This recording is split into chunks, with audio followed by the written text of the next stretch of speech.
नमो अरिहंताणं नमो सिद्धाणं नमो आयरीयाणं नमो वज्रायाणं नमो लोये सौसावणं मंगलमय मंगलकरण वीतराग विज्ञान नमो ताहि जाते भय अरहंतादि महान करि मंगल करि हो महा ग्रंथ करण को काज जाते मिले समाज सब पावे निज पद राज इस भव तरु का मूल एक जानहु मिथ्या भाव ताको करि निर्मूल अब करिए मोक्ष उपाय। उपदेश के स्वरूप पर या शास्त्रों के अर्थ समझने की पद्धति, इस विषय पर अपनी चर्चा चल रही है। अभी तक हमने निश्चय व्यवहार की पद्धति क्या होती है इस विषय पर चर्चा की, और इसके बाद फिर हमने जो है किस प्रकार से चार अनुयोगों में जिनवाणी को बांट करके चार प्रकार के अनुयोगों की विधि से इसकी चर्चा की गई है, इस विषय पर चर्चा कर रहे हैं। प्रथमानुयोग और कर्णानुयोग की चर्चा कल तक हमने की है। आज का प्रकरण चरणानुयोग का है और कल द्रव्यानुयोग की चर्चा हम करेंगे।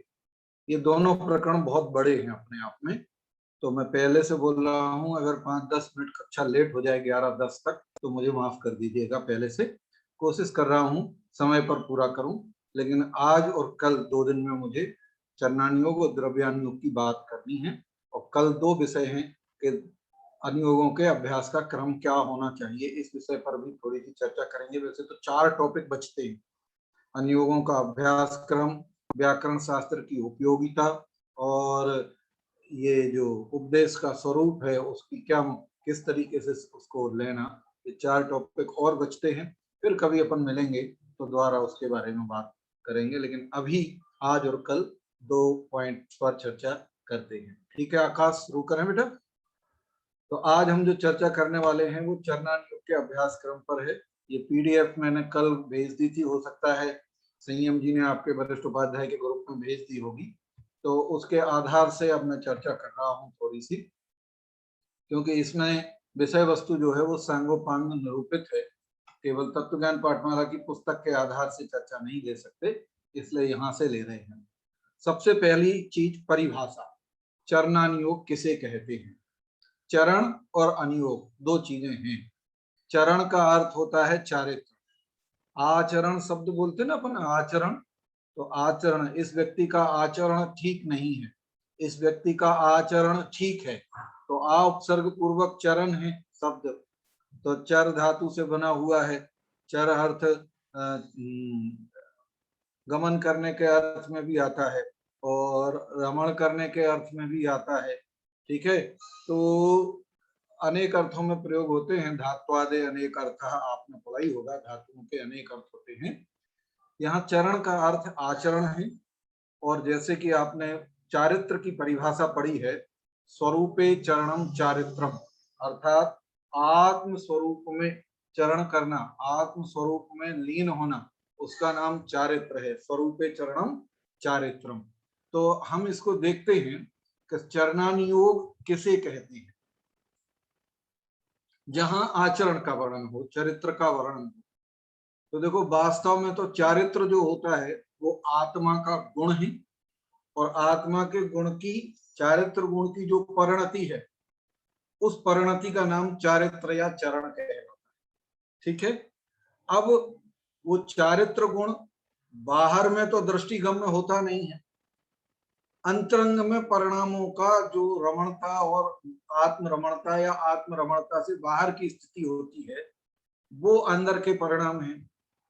लेकिन तीसरी अवस्था और बनती है कि एक तो अंदर के आत्मा की शुद्ध परिणति, उसके साथ साथ में आत्मा में होने वाला शुभ उपयोग, शुभोपयोग, और उस शुभोपयोग के अनुसार बाहर में मन वचन काय की प्रवृत्ति।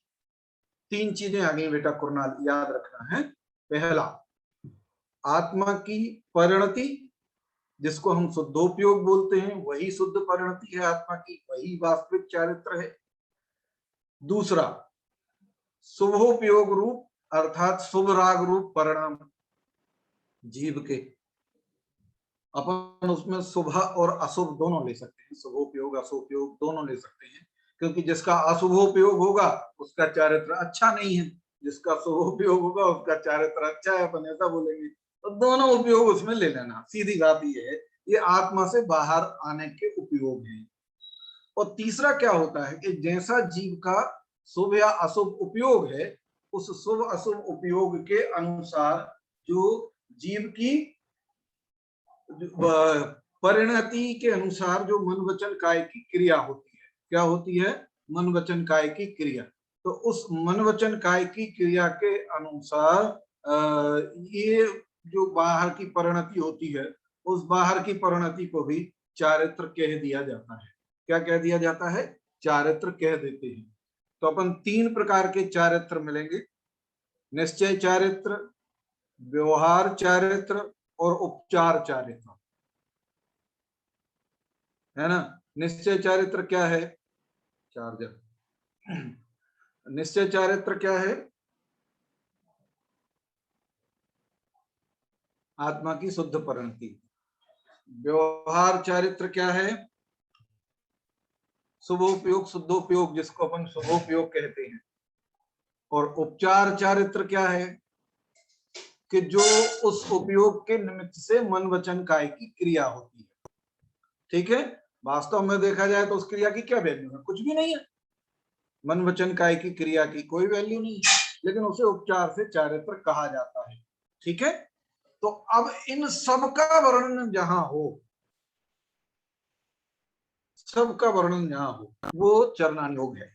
ठीक है, परिभाषा ऊपर डेफिनेशन लिखी है, ऊपर परिभाषा लिखी है डेफिनेशन, क्या के जिसमें गृहस्थ मुनि के धर्म के आचरण करने का निरूपण हो, उसे चरणानुयोग कहते हैं। ठीक है, जिसमें जिस अनुयोग में गृहस्थ मुनि के धर्म आचरण करने का जिसमें निरूपण हो, उसे चरणानुयोग कहते हैं। धर्माचरण का वर्णन, जैसे उदाहरण के लिए रत्नकरण श्रावकाचार। ठीक है, मुदित पाटनी रत्नकरण श्रावकाचार के अलावा और कौन से ग्रंथ हैं चरणानुयोग के? सामान्य श्रावकाचार और ये तो बड़े दादा की किताब है। ठीक है, और आत्मानुशासन। ठीक है, और चलो, एनीबॉडी एल्स? यस, माही बोलो बेटा। ज्ञानानंद श्रावकाचार। हाँ, और नहीं पता। कोई बात नहीं, वेरी गुड। अनन्या बोलो आप।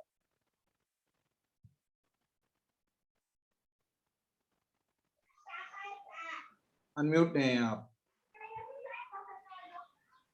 मूलाचार भगवती आराधना। मूलाचार भगवती आराधना, ठीक है, बहुत अच्छा। और कोई ग्रंथ? कुणाल बोलो। लाठी संहिता। लाठी संहिता। आकाश कोटा बोलो। सागर धर्मामृत अनागार संयम सागर धर्मामृत अनगार धर्मामृत। और कोई? एक बढ़िया ग्रंथ छूट रहा है जो मुझे बहुत पसंद है, पुरुषार्थ सिद्धोपाय। ठीक है, पुरुषार्थ सिद्धोपाय, आचार्य अमृत चंद्र देव का बहुत बहुत ग्रंथ है आचार्यों के। और एक मूलाचार जो आप बताया अभी, भगवती आराधना जो बताया आपको, लाठी संहिता बताया आपको, सागर धर्मामृत अनगार धर्मामृत बताया आपको, रत्नगण शाखाचार बताया आपको। और इसके अलावा अष्टपाहुड़ जो है उसे आंशिक रूप से कह सकते हैं अपन भाई है उसमें, जिसमें लिंग पाहुड़ इत्यादि में वर्णन है, तो वो है। और प्रवचन सार जी ग्रंथ, उसमें भी जो चरणानुयोग सूचक तुलिका है वो चारित्र का ही निरूपण करने वाली है, तो आंशिक रूप से प्रवचन सार जी ग्रंथ को भी उसमें लिया जा सकता है। आपका तत्वार सूत्र जो है उसमें भी जो 9वां अध्याय है वो पूरा चरणानुयोग के लिए सूचित है। 7वां अध्याय है वो भी, उसमें भी सबक की क्रियाएं, सम्यक दर्शन की भावनाएं, 12 व्रत और उनका सबका व्रत महाव्रतों का वर्णन है। तो ये आंशिक रूप से है, लेकिन मुख्य रूप से तो आपको जो सबसे ज्यादा काम में आने वाले हैं वो 2 ग्रंथ हैं, पुरुषार्थ सिद्धोपाय और रत्नकंठ सावकाचार, ये 2 ग्रंथ हैं। ये प्रत्येक व्यक्ति को अपने जीवन में सांगोपांग पढ़ना ही चाहिए, पूरे सांगोपांग पढ़ना चाहिए। और बाकी जैसे आत्मानुशासन बताया, और सुभाषित रत्न संदोह नाम का एक ग्रंथ है, जो ये दोनों सुभाषित ग्रंथ हैं, नीति ग्रंथ है, ठीक है, ये भी चरणान योग में आते हैं। ओके, चलिए नेक्स्ट। अब चरणान योग का प्रयोजन क्या है? अभिषेक बोलिए बेटा।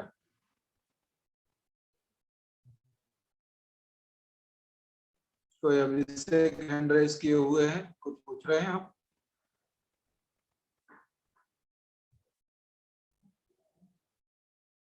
चलिए कोई बात नहीं, ठीक है। चरणान योग का प्रयोजन क्या है? चरणान योग का प्रयोजन, तो चरणान योग का प्रयोजन यहाँ एक लाइन में लिखा है केवल। हाँ भाई अभिषेक पूछो, क्या पूछ रहे हो? कौन है भाई ये अभिषेक? हैंड रेस करता है फिर पूछता नहीं है। ठीक, चलो आगे बढ़ते हैं, कोई बात नहीं। अब उनकी हाथ दर्द करने लगेगा अपन को, ज्यादा देर तक ऊंचा रखेंगे तो। चरणान योग का प्रयोजन क्या है विजय जी? चरणान योग में नाना प्रकार के धर्म के साधन निरूपित करके जीव को धर्म में लगाती है। मतलब आपको धर्म की इतनी वैरायटी मिलेंगी आपको चरणान योग में, कि जितनी वैरायटी अपने घर की किचन की रसोई में नहीं मिलेंगी आपको, इतनी वैरायटी चरणान योग में धर्म की मिलेगी। मतलब लोग ऐसे ऐसे निरूपण करेंगे, इतने इतने निरूपण करेंगे धर्म के, ये कर लो इसमें धर्म है, ये कर लो इसमें धर्म है, ये कर लो इसमें धर्म है। अकेले लोग नहीं, शास्त्रों में आचार्य ने विभिन्न प्रकार नाना प्रकार के धर्म के साधन निरूपित करके जीवों को धर्म में लगाते हैं। आप लोगों में से मेरे ख्याल से केवल हमारा जो मुदित है उसने सामान्य श्रावकाचार पढ़ा है अभी, क्योंकि इनके 10th में कोर्स में था सामान्य श्रावकाचार। लेकिन आप सामान्य श्रावकाचार ग्रंथ देखेंगे शाश्वत ग्वालियर, तो आपको पता चलेगा बेटा कि अकेला मूल गुणों का वर्णन आचार्यों ने शास्त्रों में कितने प्रकार से किया है, केवल मूल गुणों का वर्णन। मतलब हर आचार्य ने अपने हिसाब से मूल गुणों का वर्णन किया। तो यहाँ ये कहा नाना प्रकार से, अनेक प्रकार से धर्म के साधन बताकर जीव को धर्म में लगाते हैं। मैं तो ये कहूंगा विजय जी कि आपकी सुविधा के अनुसार धर्म का साधन बता के आपको धर्म में लगाते हैं, मतलब सुविधा के हिसाब से। कैसे? उदाहरण सुनाऊं? जैसे पूजन में लिखा रहता ना, कीजिए शक्ति प्रमाण और शक्ति बिना श्रद्धा धरे। क्या कहा वहां कि भाई साहब आपकी जितनी शक्ति हो आप उतना करिए, और अगर शक्ति नहीं है तो कोई बात नहीं, श्रद्धा रखो कि करना है। ये फ्लेक्सिबिलिटी है जैन दर्शन में, चारित्र के संबंध में। कीजिए शक्ति प्रमाण, श्रद्धा में छूट नहीं होती, लेकिन ध्यान रखना है श्रद्धा तो पूरी होती है, आचरण आंशिक होता है, जितना हो सके उतना। तो अच्छा है, यहां जो ये कहा कि नाना भांति के धर्म के वर्णन, अनेक प्रकार के धर्म साधन का वर्णन करके जीव को धर्म में लगाते हैं, तो वो 2 कैटेगरी में अपन उनको बांट सकते हैं, अज्ञानी जीवों को और ज्ञानी जीवों को।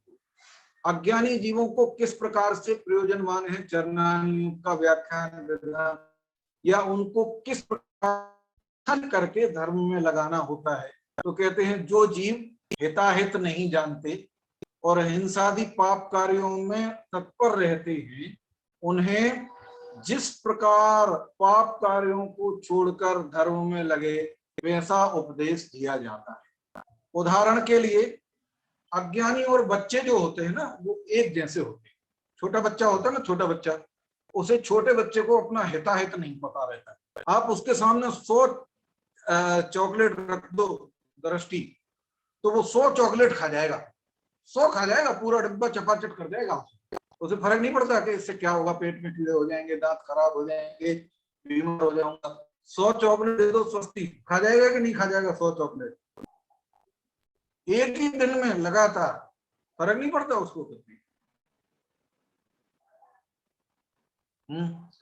और अज्ञानी भी ऐसा ही होता है। जिस बीमारी में, जिस व्यसन में, जिस बुरी आदत में एक बार लवलीन हो गया तो फिर दुनिया कुछ भी कहे, बड़े जन बुरा कहें, मित्र जन साथ छोड़ दें, घर परिवार के लोग साथ छोड़ दें, व्यसन नहीं छोड़ता, बोले व्यसन नहीं छोड़ता। तो चरणान योग ऐसे व्यक्ति को पकड़ता है और वो ये कहता है कि जिस प्रकार से वो धर्म साधन में लगे उस प्रकार से लगाते हैं। प्रणाल कैसे? उदाहरण के लिए जैसे कोई व्यक्ति को व्यसन है गुटखा खाने का, आजकल कॉमन व्यसन है ये इंडिया में, तो गुटखा खाने का व्यसन है और वो एक दिन में उदाहरण के लिए 10 पाउच खाता है, तो उसे कोई व्यक्ति उपदेश देगा तो कैसे उपदेश देगा? भाई भैया 5 खाया करो, 5 है, 10 मत खाया करो, 5 खाओ, 5 खाने लगेगा तो कहेंगे देख भैया 2 खाया कर। सबसे ज्यादा इच्छा किस समय होती है तेरी? उस टाइम पर खाया कर, भोजन करने के बाद ना, सुबह भोजन करने के बाद खा लिया कर, शाम को भोजन करने के बाद खा लिया कर, ठीक है? कहेंगे एक आधा आधा करके, और ऐसे करके धीरे धीरे उसे छुड़वाया जाएगा। ये विधि है कि जिस प्रकार से धर्म साधन में लगे उस प्रकार से जवाब देंगे। उदाहरण के लिए कोई व्यक्ति मंदिर नहीं आता था तो उससे कहना शुरू किया, भैया तुम कोई बात नहीं, मंदिर नहीं आते ना, मंदिर के सामने से निकलते तो हो ना, तो मंदिर के सामने से निकलते तो एक बार बस झुक के मंदिर को ऐसे प्रणाम कर लिया करो, है ना? तो अब वो किसी दिन उसके पास जिस दिन टाइम होगा उसे कहते जिस दिन टाइम हो रुक के अंदर चले जाएगा, फिर अंदर जाने लगे तो मिलने लगा ना टाइम, रोज आया करो। फिर उससे कहते टाइम मिलने लगा, खड़े होकर के जरा एक आध स्तुति बोल लिया करो, फिर भाव पूजा करने लगा करो, फिर द्रव्य पूजा करने लगा करो। उदाहरण के लिए इस विधि से धीरे धीरे उसको समय निकालना सिखाया जाता है, इस विधि से। यही तरीका है, यही स्वरूप है चरणान योग का। व्याख्यान विधान यही है अज्ञानी जीवों का। एक विधि ये होती है। दूसरा प्रयोजन क्या होता है? मतलब इतने अंगों में ये किस पॉइंट की चर्चा की अनन्या, के धर्म के अनेक साधन क्यों बताए, प्रयोजन उसका। तो चरणान योग का प्रयोजन क्या है इतनी विधि से कथन करने का? तो प्रयोजन ये है कि अज्ञानी जीव जो अपना हित नहीं जानते, वो जिस जिस प्रकार से धर्म में लगे, जिस उपाय को अपना लें उसको करें। अच्छा देखो, अपन जब छोटे थे, छोटे क्या अभी भी सब छोटे ही हैं आप लोग, तो मंदिर में जाते थे तो वो एक नियम की पर्ची निकालते थे ना, नियम की पर्ची। अभी निकालते हो? कोई नहीं निकालते। भाई आज दर्शन किया, एक नियम की पर्ची निकाल के ले आए। कोई बहुत बड़ा इशू नहीं है उसमें, कोई बहुत बड़ा इशू नहीं, उसमें से निकल के आ गया कि आज चावल नहीं खाना, और आप घर गए। रूटीन में आपने देखा कि हमारे घर में तो चावल बनता ही नहीं है, कई राजस्थानी लोगों के घर में चावल नहीं बनते डेली, है ना? तो चावल नहीं बनता, तो मैंने कहा अरे तो बहुत बढ़िया, चावल तो बनता ही नहीं। अब आप उस दिन घर पहुंचे और मम्मी ने तो फिर कहा आज क्या बनाया? सुबह बोले आज कुछ नहीं बनाया, बस पुलाव बना है, यही खाना हो तो खा। अब हम तो चावल का प्रतिज्ञा लेके आ गए। बोलो हो गई कि नहीं? अकाम निर्जरा है। इंद्रिय के भोग छोड़ने की इच्छा नहीं होते हुए भी इंद्रिय भोग छोड़ना पड़े, ये खैर भवत्रिक में बंद के कारण ही ये सब चीजें हो जाता है ऐसा। तो भाई साहब फ्लेक्सिबिलिटी रखी इसमें, परिणाम विचारो, विधि विचारो और आप अपने काम करो। दूसरा स्टेप, जो दूसरा पॉइंट उसमें लिखा है, दिखाई दे रहा है, वो भी बहुत महत्वपूर्ण पॉइंट है कि जो व्यक्ति मतलब इसे सुनकर के जो धर्माचरण को सन्मुख हुए, वे गृहस्थ मुनि धर्म का विधान कर जैसे लगता है और जिन मत का निमित्त बना रहता है तत्व ज्ञान की प्राप्ति तो हो ही जाती है। अब क्या हो गया कि उसकी विधि के अनुसार हमने उसे बता दिया, ठीक है? अब उसने वो करना शुरू कर दिया। अब उसने वो करना शुरू कर दिया तो अब उसके धर्म के साधन का संयोग बन गया। अब वो धीरे धीरे गृहस्थ और मुनि धर्म का स्वरूप सुनेगा तो सुनता रहेगा, कंटिन्यूटी बनी रहेगी तो वृद्धि होती रहेगी। कंटिन्यूटी टूट गई तो वृद्धि नहीं होगी। बोलो नूतन जी, ऐसा होता है कि नहीं होता? बचपन में हम केवल माथा टेक करके दौड़ के भाग के आते थे मंदिर से, धीरे धीरे गंधोदक लेना शुरू किया, चंदन लगाना शुरू किया, अष्टद्रव्य से पूजन करना शुरू किया, घंटों आराधना शुरू हो गई, उसके बाद स्वाध्याय भी शुरू हो गया। ये इसी तरीके से शुरू होता है भाई साहब, ऐसे ही होता है। इसलिए मेरा एक बहुत बड़ा ओपिनियन रहता है, कई बार मैंने इसके बारे में लिखा भी है, कहता भी हूँ कि जो व्यक्ति प्रारंभिक अवस्था में मंदिर में आते हैं ना, उनको ज्यादा प्रवचन, उपदेशबाजी और परफेक्ट करने की कोशिश करने की सलाह नहीं देना चाहिए। क्या अनन्या आपने देखा हो, कई लोग मंदिर आते हैं ना, उनको टोकना, ये तुमने ढंग से नहीं किया यार, ये तुमने ठीक से नहीं किया, ऐसे करना चाहिए था, ऐसे चावल नहीं चढ़ाया तुमने, ऐसे चढ़ा दिए, ऐसे नहीं चढ़ाया, ऐसे चढ़ाना चाहिए, ऐसे नमस्कार करना चाहिए था, ऐसे नमस्कार नहीं किया। और तो और कई बेवकूफ ऐसे होते हैं, ऐसे कपड़े पहन के नहीं आना चाहिए, ऐसे कपड़े पहन के जाना चाहिए, ऐसे बाल खुले करके नहीं जाना चाहिए, ऐसे बाल बंद करके जाना चाहिए। मतलब आदमी के प्राण ले लो, वो मंदिर क्या आ गया, मतलब तुम एक ही दिन में उसको मोक्ष पहुंचाने की कोशिश करते हो। चरणान योग में ये विधि लिखी ही नहीं है, कहीं नहीं लिखी है कि नहीं? शास्त्रों में लिखा है शालीन वस्त्र पहन करके जाना चाहिए, रंग का कोई निरूपण नहीं किया गया। रंग तो हमने डिसाइड किए हैं ये, क्योंकि कोई रंग अच्छा और कोई रंग बुरा, ये तो राग द्वेष का कारण है। फिर साम्य दृष्टि कहाँ रही, है कि नहीं? काला पहन के मंदिर में चाहिए, मैं मना कर, अनुमोदना नहीं कर रहा हूं, लेकिन कोई पहन के आ गया तो भगा देना चाहिए। तो फिर बाल तो अपन सफेद करके जाते नहीं मंदिर, बाल तो काले ही लेके जाते हैं अपन। तो बोलते नहीं नहीं पंडित जी, वो सिर ढक करके जाते हैं, सिर को ढक लेते हैं जी। बहुत बढ़िया बात है, मतलब कोई चीज ढक ली तो काम हो गया क्या? तो ढकने से काम हो जाता है? नहीं।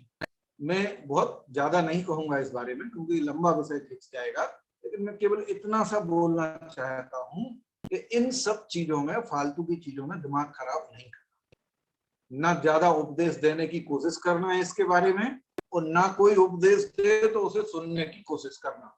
मतलब हार्ट फील मत करना, यदि किसी ने कुछ कह दिया आपसे तो आप चिंता मत करना इसकी, ठीक है? मतलब खासकर ऐसे, मतलब कई लोगों ने हमको इस बात का भी प्रवचन सुनाया कि जब मंदिर जाते हैं तो शर्ट इन करके नहीं जाना चाहिए, पैंट में ओपन शर्ट करके जाना चाहिए। तो मैं तो कहता हूँ धोती तो पट्टा पहन के जाना चाहिए, कुर्ता पजामा पहन के जाना चाहिए, लेकिन कोई शर्ट इन करके मंदिर में आ गया तो कौन सी बड़ी गलती कर दी? उसको भगा दोगे क्या आप तुरंत? और भगा दोगे तो दोबारा आएगा क्या वो मंदिर में? सतीश जी है, एक दिन उसको टोक दोगे तो कभी आएगा फिर वो दोबारा? अरे बहुत हार्ड फील होता है सामूहिक स्थान पर टोक देने से। इसलिए इन प्रवृत्तियों से बचना, आप लोग जीवन भर बचना, ठीक है? अच्छे स्वच्छ जाना चाहिए, शालीन कपड़े पहन के जाना चाहिए मंदिर में, मैं उसका मना नहीं करता हूँ, लेकिन वस्तु स्थिति ये है कि इन सब चीजों का कोई बहुत बड़ा प्रोटोकॉल और बहुत बड़ा कोई नियम कानून बना देना चाहिए, ऐसा नहीं है। आप रहें ठीक। तो यहाँ ये कहा नीचे दूसरे पॉइंट में, जो सबसे महत्वपूर्ण बात मुझे लगती है कि इससे सुनकर, मतलब धर्म के उपदेश को सुनकर, जो ये ऊपर उपदेश दिया ना कि जिस प्रकार से पाप कार्यों को छोड़ करके धर्म में लगे, ऐसा उपदेश दो। फिर अब उस उपदेश को सुन करके जो धर्म आचरण के सन्मुख हो गए, फिर वो गृहस्थ मुनि धर्म का विधान सुने पूरा, फिर विधान सुन के जैसा सधे वैसा धर्म साधन करे, तो कसाय धीरे धीरे मंद होती है, कुगति में नहीं जाते,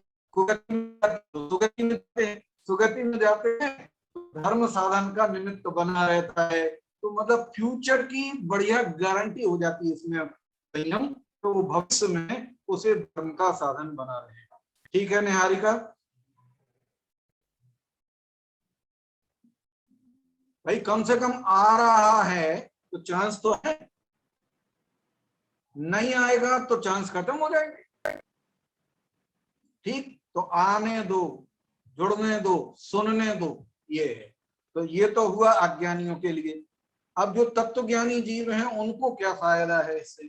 तो कहते इससे पहली चीज तो तत्वज्ञानी जीवों को सब आचरण अपने वीतराग भाव के अनुसार भाषित होता है। मतलब जैसे उनके परिणाम है, कसाय की मंदता है, राग का अभाव है, उस तदनुकूल उनको उसका आचरण जो है जैसा उपदेश में लिखा वैसा भाषित होता है। फिर वो क्या करते हैं कि तुलना भी करते हैं। तुलना कैसे करते हैं बेटा भाई?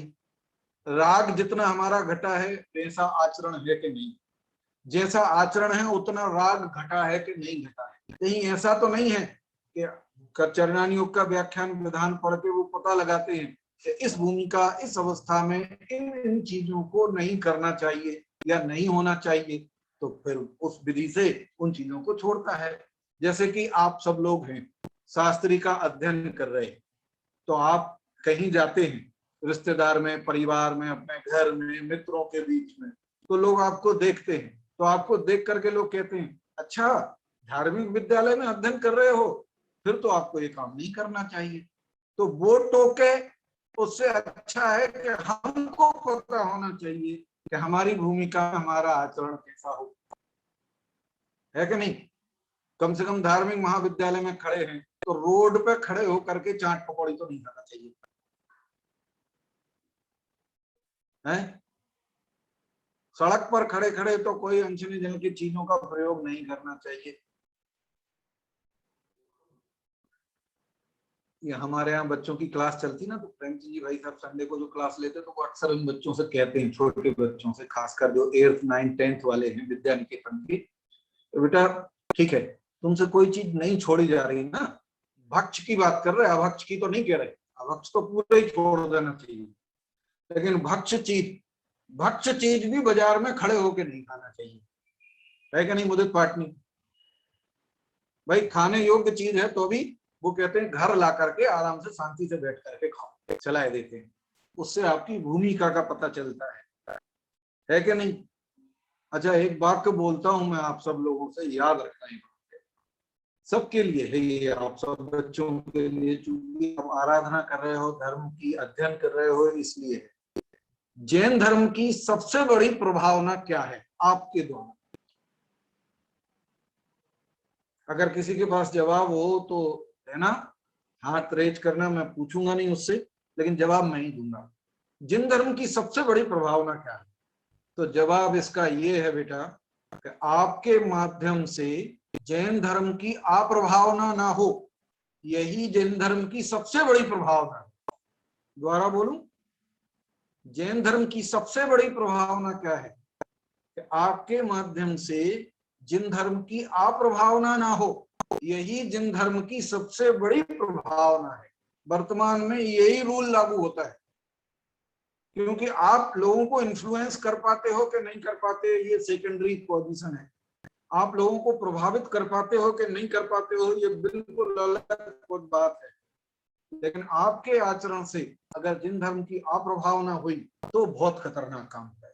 इसलिए सबसे बढ़िया बात है उन्हें प्रभावित करने के लिए आप स्वयं अप्रभावना ना करें, ठीक है? तो जैसा अपना आचरण है उस आचरण अपने भीतर जैसा उसके योग्य धर्म को साधते हैं, तो जितने अंशों में बीत रखता हो उसे तो कार्यकारी मानते हैं, तो जितने अंशों में राग हो उसे ये जानते हैं कि भैया अभी इतना राग और बचा है, इसको छोड़ना है, कोई बात नहीं, छोड़ेंगे।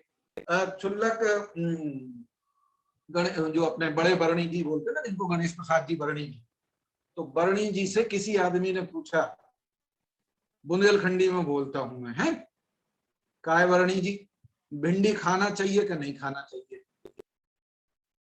बरणी जी से पूछी, एक्चुअल क्या है, बरणी जी भिंडी खाते थे, पसंद थी उनको, है ना? तो अब उसने बरणी जी से ही पूछ लिया, बरणी जी तो खाते थे, काय बरणी जी भिंडी खाना चाहिए कि नहीं खाना चाहिए? तो बरणी जी ने जवाब दिया, देखो भैया हमें भावुत है, ऐसे खाउत है, खाना तो नहीं चाहिए।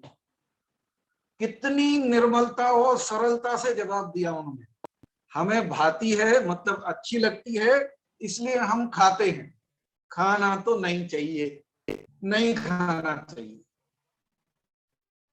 नहीं खाना चाहिए वो आप पढ़ लेना अपनी अपनी कक्षाओं में, ठीक है? क्योंकि हमें भी भावुत है तो हम खाउत है। तो लेकिन क्यों नहीं खाना चाहिए, इसका कारण ये है कि उसमें जो कोष होते हैं ना, बीज कोष डिवाइडेड होते हैं। हर कोष को मतलब हम अच्छी तरीके से शोध करके बनाना बहुत कठिन होता है। उसको बनाते समय अक्सर जीव प्रमादी हो जाते हैं भिंडी को बनाते समय, और वो अगर गोल करके फटाफट फटाफट बना दी तो जीव हत्या होने के बाद ही पता चलता है कि इसमें जीव है, पता है ना। इसलिए अपने घरों में जहां बनती हैं, हमारे घरों में तो उसको लंबा पीस करके सुधारते हैं, उसके लंबे लंबे, गोल कभी नहीं बनाते, उसको लंबा करके सुधारते हैं, उसके कोष को ऐसे खोल करके देखते हैं और फिर उसको खाते हैं। बचपन से हमने यही देखा हमारे यहाँ, हर कोष को खोल करके ऐसे चटका करके देखते थे, बीच में से, पहले बीच में से पीस किया। खैर ये पाक कला की क्लास नहीं है, इसलिए यहाँ बात नहीं करते हैं अपन, लेकिन कहने का अर्थ है कितनी सरलता से उन्होंने निरूपण किया इस चीज का, है कि नहीं। तो अपने परिणामों को देख लेते हैं वो कि अभी इतना राग और बचा है, ये छोड़ने योग्य, इसे छोड़ूंगा मैं। ये विधि है, ये तरीका है, ठीक है। चलिए, तो ये चरणानी योग का प्रयोजन हो गया। अब चरणानी योग का व्याख्यान विधान क्या है? तो व्याख्यान विधान के बारे में कहते हैं कि देखो भैया, इसमें 4 पॉइंट हैं और इन 4 पॉइंटों में से थर्ड पॉइंट के बहुत सारे पॉइंट। पहला कि जीव जैसे अपनी बुद्धि गोचर धर्म का उपदेश है वैसा दिया जाता है, मतलब जिसकी जितनी बुद्धि हो उसे उतना समझाया जाता है।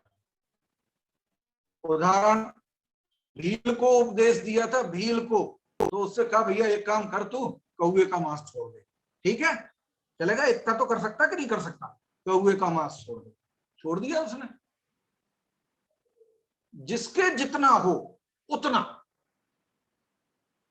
उसको अभी पता ही नहीं है कई चीजें, उसे अभी ऐसे इसी बारीक पॉइंट्स पता ही नहीं है, वो पहली बार आया है, तो उसे पहली बार में तो यही समझाया जाएगा कि जो उसके समझ में आए, तो बस उसके बुद्धि गोचर जो धर्म का उपदेश हो, पहली बार उसको वही बताया जाएगा, वैसे ही उपदेश।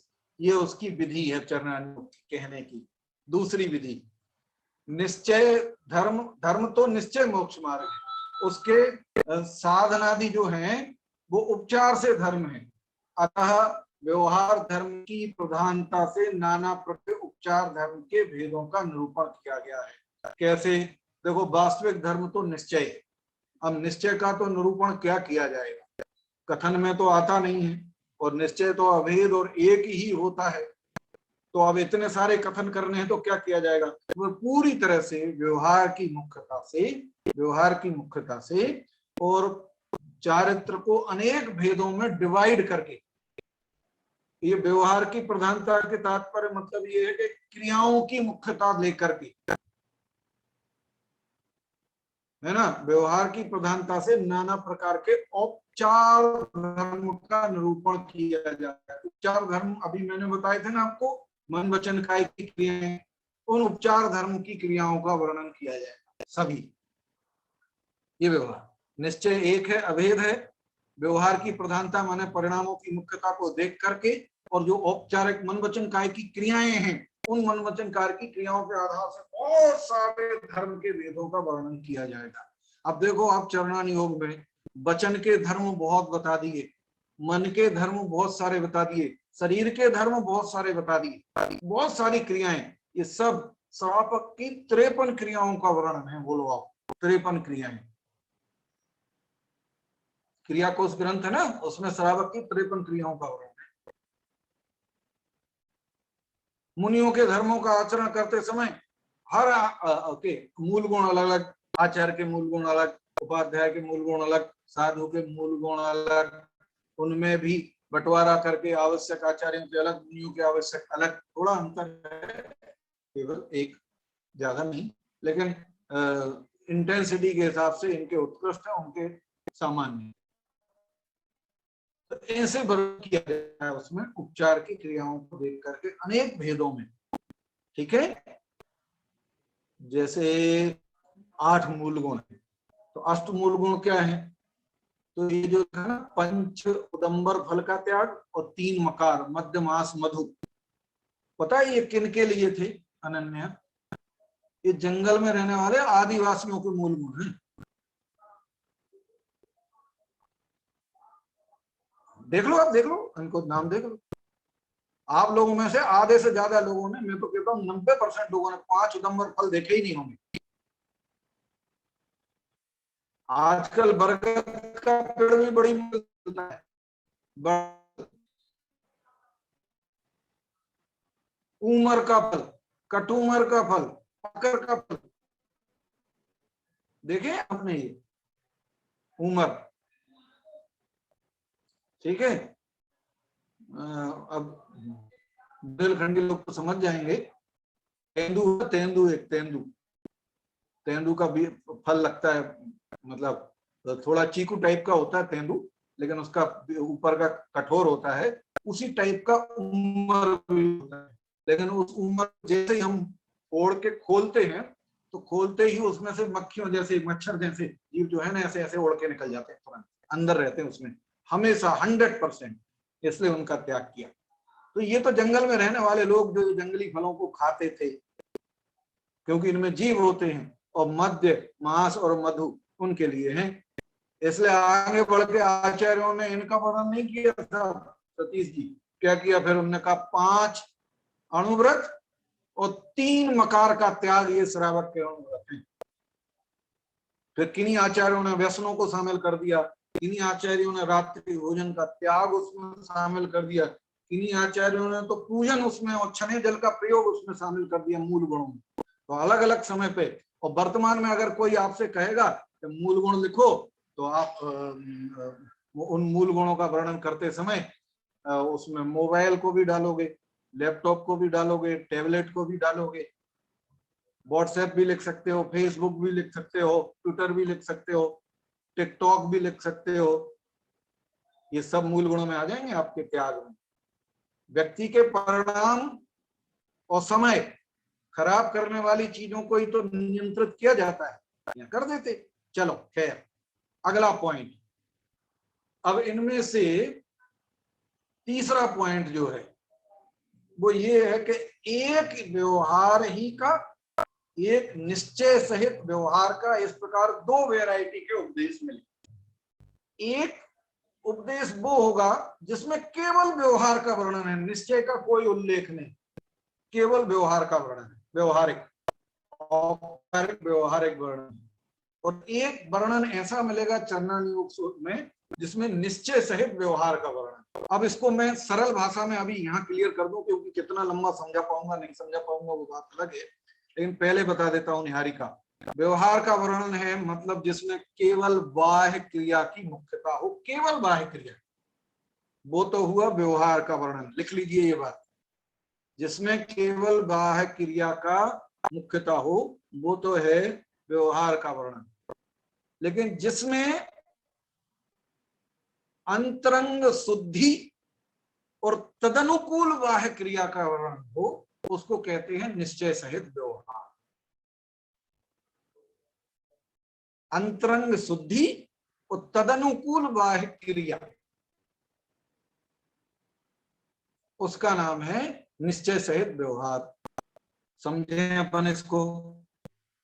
जैसे कोई व्यक्ति बाहर में क्रियाओं का आचरण करता है धर्माचरण, तो उससे कहा जाएगा व्रत पालो, देवशास्त्र गुरु का श्रद्धा करो और उपवास करो, ये करो वो करो, ये केवल व्यवहार का कथन है। फिर आगे यदि सम्यक दृष्टि है तो वो अन्याय अनीति अभक्ष का त्यागी होगा, प्रसम संवेग अनुकंपा आस्तिक्य का आधारी होगा, 25 प्रकार के दोषों से रहित होगा। ये है निश्चय सहित व्यवहार का वर्णन। अगर पंचम गुण स्थान वर्ती जीव है तो उसके अणुव्रत होंगे ही होंगे, 12 व्रत होंगे ही होंगे, 11 प्रतिमाएं होंगी होंगी। ऐसे अंतरंग की शुद्धि सहित बाहर की क्रिया का वर्णन। 6वें 7वें गुण स्थान वर्ती मुनिराज हैं तो उनके कसाय 3 कसाय चौकड़ी का अभाव माने आत्मा की शुद्धि वैसी हुई, तद अनुकूल उनका आचरण। बाहर में ऐसा होता ही है, मुनिराज के 28 गुण तो पलते ही हैं। ये हुआ निश्चय सहित व्यवहार का वर्णन। अब नीचे इसके कई उदाहरण हैं, मैंने मूल समझा दिया। इसको अगर किसी को समझ में नहीं आया हो तो आप बता दीजिए। एक व्यवहार का वर्णन केवल और एक निश्चय सहित व्यवहार का वर्णन। हाँ माही कुछ बोल रहे हो बेटा? अच्छा रिपीट कर रहे हो सेम, कोई बात नहीं, ठीक है। आकाश जी कोटा पढ़े डिटेल इसकी। देखो पहला कि केवल व्यवहार का उपदेश किन जीवों को दिया जाए और उससे फायदा क्या? तो बोले सुनो, जिन जीवों को अभी निश्चय का ज्ञान ही नहीं है, आत्मा समझी नहीं, और उपदेश होने पर होता हुआ दिखाई भी नहीं देता, तो मतलब ऐसे मूड हैं कि अभी अपन आत्मा समझाने जाएंगे तो जो और कुछ समझाना है वो भी नहीं समझेंगे, वो कहेंगे अरे यार ये धर्म तो बहुत कठिन है, अपने को नहीं करना, अपन तो चलो घर है। अभेद अखंड आत्मा जिनको समझाने लगे आत्मा की शुद्धि और परिणामों की विशुद्धि, उनको समझाना शुरू कर दें तो कल के दिन प्रवचन में नहीं आएंगे। अरे उधर तो आत्मा आत्मा की बातें होती भैया, अपन नहीं जा रहे हैं, अपन नहीं जा रहे, आत्मा आत्मा की बातें होती है, तो समझ में नहीं आती, आत्मा तो बिल्कुल ही समझ में नहीं आती। और चक्कर क्या है, कई लोगों को तो आत्मा की चर्चा करो तो उन्हें सीधा भूत याद आता है। भूत समझे? अरे जी टीवी पे सीरियल आता है ना आत्मा, जिसमें भूत दिखाई देते हैं। आत्मा अभी नहीं आता, 15-1 साल पहले आता था, अब नहीं आता आत्मा ऐसे। तो दुनिया में तो सही बताएं, आत्मा का अर्थ भूत ही है। आप ट्रेन में बैठ करके किसी के सब अगल बगल में बैठे हो लोग और एकदम से कह दो ऐसे ध्यान लगा के, कोई पूछे क्या कर रहे थे, भाई साहब आत्मा देख रहे थे, तो कंपार्टमेंट खाली हो जाएगा कोविड पेशेंट की देख करके। आपको जैसे कोविड पेशेंट को देख के लोग भाग जाते ना, ऐसे अरे आत्मा देख रहा है, अरे भैया क्या क्या लगता है? हम तो सही बताए ना, विशाल मेहता जी, रोज देखता हूं मैं तो आत्मा को, daily daily daily. Vijay ji रोज देखते हैं आत्मा को, मैं थोड़ी, मैं आपकी बात कर रहा हूं। विजय जी आप रोज देखते हो आत्मा को, तो आपको वो पंडित जी सम्यक दर्शन तो हुआ नहीं। देखते हो लेकिन मानते नहीं हो ना कि ये आत्मा है, देखते जानते हो लेकिन मानते नहीं हो कि यही मैं हूं। बोलो मानते हो नहीं मानते? जी आत्मा अपने आप को किताबों में पढ़ लिया, वो तो शाश्वत धाम में पढ़ने लगे इसलिए मानने लगे आत्मा, उससे पहले नहीं मानते थे। पहले तो अपना नाम जिया ही था, अब शाश्वत जिया हो गया है, ठीक है कि नहीं? लेकिन देखो स्वस्ति, आत्मा देखना हो तो उसके लिए कुछ नहीं करना, एक बार आंख बंद करो स्वस्ति और आंख खोल दो, खोलो खोलो खोलो खोलो, बस दिख गया कि नहीं दिख गया? आत्मा नहीं दिखा, देखो बोल नहीं रही, शर्मा रही है, लेकिन मैं कह रहा हूं दिख गया। कैसे दिख गया शाश्वत? आंख बंद जब हमने करी तो उस समय हमको कुछ दिखाई दिया कि नहीं दिया? आप कहोगे नहीं दिखाई दिया, मैं कहूंगा काला काला दिखाई दिया था आंख बंद करते ही। तो फिर मैं कहूंगा आपसे कि जब आपने आंख बंद कर दी तो आपने काला काला कैसे देखा? तो जिसने वो काला काला देखा ना, उसका नाम आत्मा है, तो वही आप हो, वही मैं हूं। समझ में आया? ये आत्मा के अस्तित्व का भान है कि मैं आत्मा हूं और यही मैं हूं, इसके अलावा और कुछ मैं नहीं हूं। ऐसा श्रद्धान हो जाए तो सम्यक दर्शन है उसका नाम। ज्यादा बड़ी चीज थोड़ी है, इससे ज्यादा काम नहीं है। खैर, तो पंडित जी कह रहे हैं ऐसे जीव जिनको ना तो धर्म का ज्ञान है, निश्चय धर्म का, और ना होते हुए दिखाई दे रहा है, तो क्या करें? कहते उन लोगों के लिए व्यवहार धर्म का उपदेश देना ही ठीक है। क्यों? क्योंकि अगर व्यवहार का उपदेश भी नहीं सुना तो कुगति में जाएंगे। फिर इसलिए दुख के कारण, कुगति में दुख के कारण पाप कार्यों को छोड़कर पुण्य कार्यों में लगाया भाई साहब, कि कम से कम इंद्रिय के विषय तो छोड़ें जो पाप रूप दुख के कारण। इससे लाभ क्या होगा? इससे ये होगा कि पहले पाप के कारण कुगति में जाता तो वहां धर्म तो मिलता नहीं, तो अभी कम से कम सुगति में चला गया तो धर्म तो होगा, है कि नहीं? हमारे यहाँ एक लड़का था, महाविद्यालय में पढ़ता था, बहुत ही ठस बुद्धि एकदम, मतलब कितना ही समझाओ समझ में नहीं आता था। तो मैं हर साल उसको रेस्टिकेट करने की सोचता, इसको निकाल दो यार, बिल्कुल कोई काम का नहीं है ये, बिल्कुल निकाल दो इसको। तो ये कोटा की बात है, जयपुर की नहीं। तो मैं जयपुर गया, तो मैंने 2 साल तो उस लड़के को चला लिया, तीसरे साल वरिष्ठ उपाध्याय के बाद में निकालना आसान होता है, तो मैंने कहा कि आप निकाल देते हैं अपन इसको। तो मैं दादा के पास बैठा, छोटे दादा के पास, तो दादा से मैंने पूछा, दादा ऐसे ऐसा है, क्या कह रहे हैं, निकाल देंगे? तो दादा ने पूछा, धर्मेंद्र एक बार बताओ, पास होता जाता है कि नहीं वो हर साल? नहीं, पास तो होता जाता है, कोई दिक्कत नहीं है। तो बोले तुमको क्या तकलीफ है, वो वहां रह रहा है? मैंने, भाई साहब अच्छा नहीं, बिल्कुल जवाब नहीं देता दादा, कोई प्रवचन भी ढंग का नहीं करता, गोष्ठी में भी नहीं बोलता है, और मतलब ढंग से जवाब भी नहीं देता है। तो बोले पास तो होता जा रहा? हाँ, मैंने पास तो होता जा रहा, कोई दिक्कत नहीं है। अगर रहने और खाने की कीमत पे 5 साल यहाँ रह करके वो धर्म सुनता है तो सुनाओ सुनाओ सुनाओ सुनाओ। हो सकता है किसी दिन उसकी बुद्धि पलट जाए, तो क्या फर्क पड़ता है, केवल ज्ञान हो जाएगा, तुम यहीं रह जाओगे, गुरु गुड़ रह जाएगा, चेला शक्कर हो जाएगा, क्या फर्क पड़ता है इससे? होता है कि नहीं होता है ऐसा? इसे चलने दो। भाई साहब चलाया उसको हमने 5 साल, और प्रवचन करना सीख गया, और अभी जहाँ रह रहा है, नाम नहीं बताऊंगा मैं उसका, लेकिन जहाँ रह रहा है वहाँ नियमित गतिविधि वो चला रहा, होशियार लड़के नहीं चला रहे, वो चला रहा नियमित गतिविधि, एक्टिविटी। इसलिए कहा, पंडित जी कहते हैं धर्म का उपदेश तो कंटिन्यू रखो, निमित्त बने रहेंगे तो फ्यूचर अच्छा है, निमित्त छूट जाएंगे तो फ्यूचर बुरा है। ठीक, एक्सटेंशन। अब ये व्यवहार सहित धर्म के उपदेश कितने प्रकार से होते हैं ये बताया गया यहाँ पर।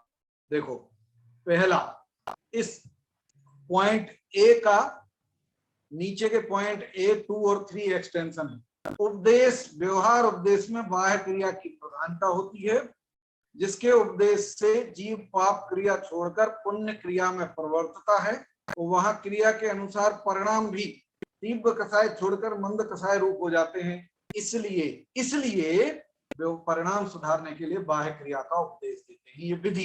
ये विधि है बाह्य क्रिया की मुख्यता, और तदनुकूल तीव्र कसाय से मंद कसाय परिणाम। अब जैसे सम्यक दर्शन, सम्यक ज्ञान और सम्यक चारित्र में ये कैसे उपदेश दिया जाता है, तो भाई सम्यक दर्शन करने के लिए कहा जाएगा अरहंत निर्गंथ गुरु और दया धर्म को ही मानता है, और को नहीं मानना, ऐसा कहा जाएगा। तो उनका श्रद्धान करना, संकादी दोष नहीं लगाना, निसंकेत अंग और संवेग आदि गुणों का पालन करना, ये उपदेश देती है। इसी को ही सम्यक दर्शन कह दिया जाता है। रत्नगन शावकाचार में यही विधि है। रत्नगन शावकाचार में सम्यक दर्शन का स्वरूप यही लिखा बेटा, स्वाति स्वस्ति, यही स्वरूप लिखा।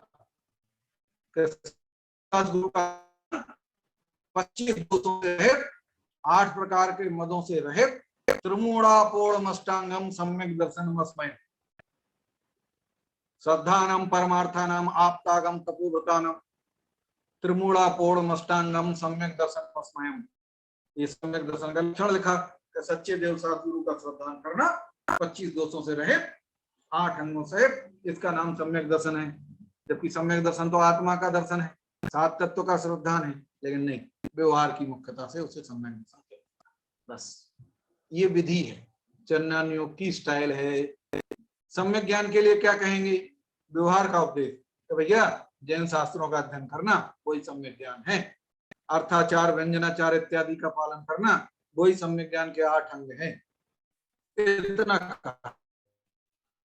क्या कहा जाएगा, तो भैया एक देश पाप छोड़ दो, जितने छोड़ सको, सर्वदेश छोड़ दो, सर्वदेश छोड़ दो, अणुव्रत पालन करो, व्रत पालन करो।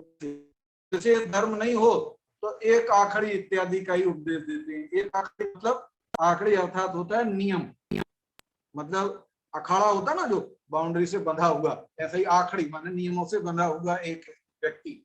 इतना छोड़ दो, 1 महीने के लिए बिस्किट नहीं खाऊंगा, 7 दिन के लिए चाय छोड़ दी, 5 दिन के लिए ऐसा नियम ले लिया, आज दिन भर नहीं खाऊंगा, दोपहर तक नहीं खाऊंगा। इतने छोटे छोटे ऐसे नियम लेकर के इतना उसमें उसको बांधा जाता है चारित्र के संबंध में, ऐसा।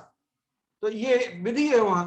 तो इस तरीके से, तो ये क्यों दिया जाता है ऐसा, तो भाई सीधी बात है, इसमें अभी लगा रहे, निश्चय उसको समझ में नहीं आता है, इतना समझ के धीरे धीरे धर्म में लगा रहेगा, आत्मा को निर्मल देख के वो करेंगे। अब निश्चय सहित व्यवहार का उपदेश किन जीवों को देते हैं, उससे क्या लाभ है? तो कहते हैं ऐसे व्यक्ति जिनको निश्चय व्यवहार का ज्ञान है और उपदेश होने पर दिखाई भी देता है, ऐसे जीवों को, जो भव्य जीव हैं, सम्यक सन्मुख मिथ्या दृष्टि जीव हैं, ऐसे जीवों को उपदेश दिया जाता है। चाहे सम्यक दृष्टि हो चाहे सम्यक सन्मुख जीव हो, उनको निश्चय सहित व्यवहार का उपदेश देंगे। मतलब जैसे आप लोगों की बात करता हूं ना मैं, तो जो महाविद्यालय में नहीं पढ़ते हैं ऐसे युवा वर्गों को अलग तरीके से समझाया जाएगा, तो जो महाविद्यालय में पढ़ते हैं युवा वर्ग उनको अलग तरीके से समझाया जाएगा। समझ में आ गया? आप लोग सम्यक दृष्टि हो तो आपको निश्चय सहित व्यवहार का उपदेश देंगे, लेकिन जो बाहर पढ़ रहे हैं, किसी कॉलेज में मैं लेक्चर देने जाऊंगा, किसी स्कूल में लेक्चर देने जाऊंगा, जनरल स्कूल में, तो वहां अलग तरीके से। तो ये दो विधियां हैं। अब निश्चय व्यवहार का उपदेश कैसे? तो सम्यक दर्शन के परिप्रेक्ष्य में देखिए कि सम्यक दर्शन में ऐसा कहा जाएगा, निश्चय से व्यवहार यथार्थ तत्वों का श्रद्धान कराते हैं, उनका जो निश्चय रूप है सो भूता, व्यवहार है सो उपचार। तो ऐसे श्रद्धान के भेद विज्ञान द्वारा पर द्रव्य में राग आदि छोड़ने के प्रयोजन सहित उन तत्वों का श्रद्धान करने का उपदेश देते हैं। मतलब नहीं समझ में आया, समझा देता हूँ। 7 तत्व समझाएंगे। जीव में हूं, उसमें लीन हो जा। अजीव जो है वो गे है, उसे जान। आश्रव बंध जो है वो हे हैं, उन्हें छोड़। संवर नजरा उपादेय हैं, उन रूप प्रवृत्ति कर। मोक्ष परम उपादेय है, उसे प्राप्त करने का प्रयास कर। ये विधि निश्चय सहित व्यवहार का उपदेश है। ठीक है? स्व का ग्रहण, पर का त्याग, ये निश्चय व्यवहार है। सम्यक ज्ञान के अर्थ में यही कहा जाएगा कि संशय विपर्य अनंत विषय से रहित जो आत्मा का ज्ञान, प्रमाण ज्ञान है, वो सम्यक ज्ञान है।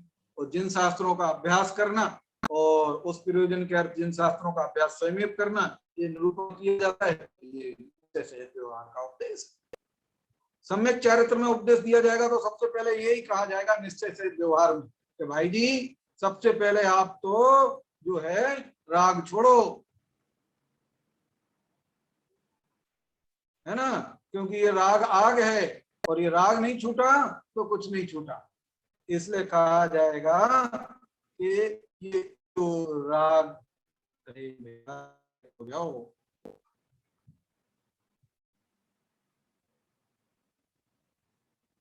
कुछ गड़बड़ हो गया। ये देखिए,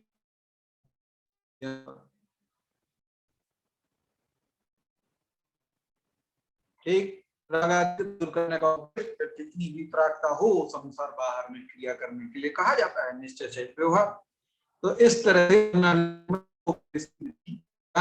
एक निश्चय से व्यवहार की, एक अकेले व्यवहार। और कहते हैं तीव्र कसाय छुड़ा के मंद कसाय का उपदेश भी दिया जाता है। मतलब बड़ा पाप करता हो तो उससे कहते छोटा करो, छोटा, बड़ा पाप छोड़ दो, छोटा करने का उपदेश देते हैं। ठीक है भाई, ऐसा मत किया करो, ऐसा कर लिया करो। ठीक, कसाय उत्पन्न करके भी पाप छोड़ाते हैं, डरा करके, लोभ दे करके धर्म में लगाते हैं। स्वर्ग जाना, स्वर्ग तो ऐसा करो, नरक जाना का तुमको नहीं जाना ना तो फिर ऐसा मत करो। ये डरा के लालच दे के हैं। और जैसे पाप छोड़े ना, वैसे अनेक युक्तियों से, न्याय की पद्धति से, सुभाषित की पद्धति से, नीति की पद्धति से, इस तरीके से ऐसे करते हैं इत्यादि हैं। और कई बार तो झूठे उदाहरण भी देते हैं और बता देते हैं। घर में मम्मी उदाहरण देते हैं, ओ पता है तुमको, एक बच्चे ने ऐसा किया था ना तो उसके ऐसे हो गया था। समझ में आया ना? मम्मी कहती ना, बेटा बच्चा जल्दी दूध पी लो नहीं तो हवा आ जाएगा। हवा आज तक कोई बच्चे ने हवा नहीं देखा, माता पिता ने भी नहीं देखा, दादा दादी ने भी हवा नहीं देखा, लेकिन आज तक उस हवा से डराते हैं सबको। बोलो डराते कि नहीं डराते? ऐसा ही हवा बनना है। ठीक, गोचर स्थूल पने की अपेक्षा लोक प्रवृत्ति की मुख्यता से। मतलब एक विधि ये भी है विजय जी, यद्यपि शुद्धम लोक विरुद्धम ना चरणीयम ना करणीयम। तो लोक में जिस चीज को बुरा माना जाए ना, वो भी उपदेश दिया जाता है कि ये काम नहीं करना। ठीक है कि नहीं? नाक में उंगली डालना, कान में उंगली डालना, मुंह में उंगली डालना, ये सब इसी तरीके की लोक प्रवृत्ति वाले हैं तो स्थूल बुद्धि गोचर कथन इस तरीके से किए जाते हैं। तो ये व्याख्यान ज्ञान योग की व्याख्यान पद्धति में मुख्य क्या है, तो यहाँ कहते हैं नीति शास्त्र और की पद्धति मुख्य है, वहां वही आचरण करना, इसलिए लोक प्रवृत्ति के अनुसार ये नीति मार्ग बताया जाता है इसमें। अब कई लोग ज्ञान योग में जो दोष लगाते हैं वो लास्ट में 2 मिनट में पूरा करता हूँ, मैंने पहली परमिशन ले ली थी, आज क्लास लेट छोड़ूंगा।